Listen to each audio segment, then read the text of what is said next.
Frères et sœurs, aujourd'hui j'aimerais m'arrêter sur une parole toute simple mais qui peut transformer notre manière de vivre en Église.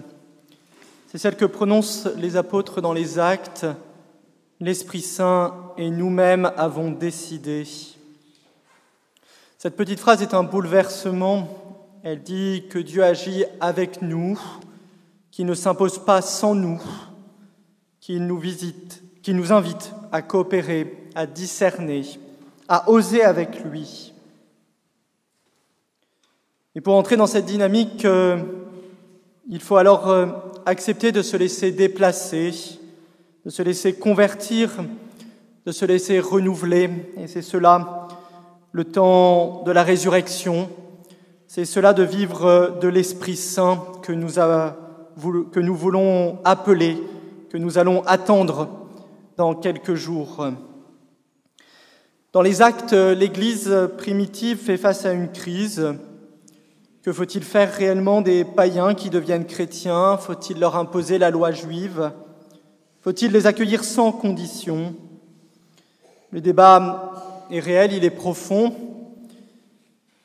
mais l'Esprit les pousse à s'ouvrir, à faire différemment, à sortir de leur schéma habituel et donc à faire confiance à la nouveauté de Dieu.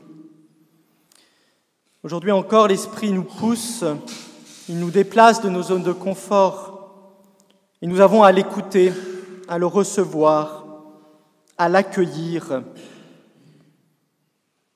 Il faut qu'en Église, en communauté, dans les familles, nous soyons capables d'entendre l'Esprit nous demander de le recevoir, d'accepter d'écouter sans juger, de se laisser surprendre, comme les apôtres, de voir l'Esprit à l'œuvre.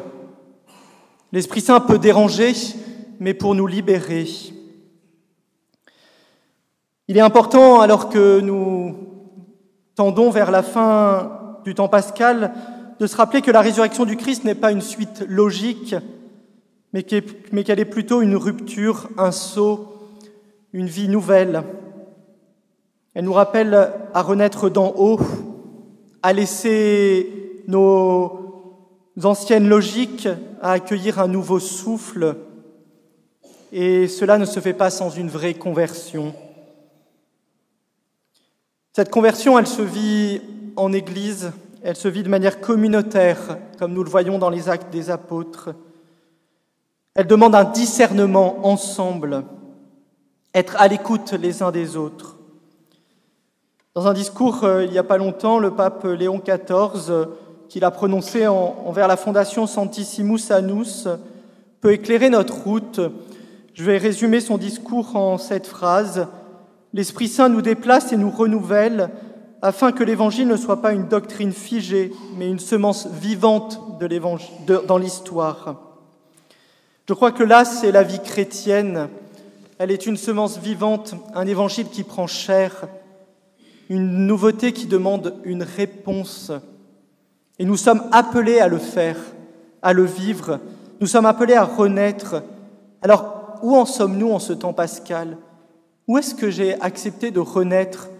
Où est-ce que j'ai accepté de me laisser conduire par l'Esprit, par son souffle ?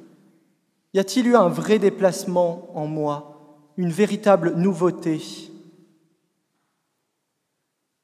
La résurrection, l'Esprit, la vie de l'Église, c'est réellement ce que nous sommes appelés à être comme fils de Dieu. L'Esprit Saint et nous-mêmes, disent les apôtres. Ce n'est pas juste une formule, mais c'est une manière chrétienne de vivre, d'avancer, d'aimer. C'est un style de vie, la vie dans l'Esprit. Dans nos communautés, nos familles, nos groupes, chaque fois que nous cherchons ensemble la volonté de Dieu, nous avons à faire cette expérience. Nous faisons cette expérience. Un groupe scout qui prépare des camps, une communauté religieuse qui va devoir accueillir de nouveaux membres, apprendre à chercher ensemble, à reconnaître la volonté de Dieu, un couple aussi qui éduque ses enfants dans la foi. qui cherchent de nouvelles manières de vivre ensemble à différentes étapes de la vie. À chaque fois, nous devons faire la même démarche. Nous avons à écouter, nous avons à prier, nous avons à discerner, et ensemble, alors nous pouvons dire « l'Esprit Saint est nous-mêmes ». Frères et sœurs, la résurrection du Christ nous fait renaître. Le don de l'Esprit va nous faire vivre et nous allons apprendre à discerner avec les autres. Voilà notre chemin. Laissons-nous nous faire déplacer par la nouveauté de Dieu. Laissons-nous convertir par la puissance de la résurrection, renouvelés par l'Esprit, pour qu'avec audace nous puissions dire « l'Esprit Saint est nous-mêmes ». Je voudrais terminer par cette invitation du pape Léon XIV dans le discours auquel je faisais allusion. Je vous invite donc à participer activement et de manière créative à cet exercice de discernement, en écoutant et en dialoguant avec tous.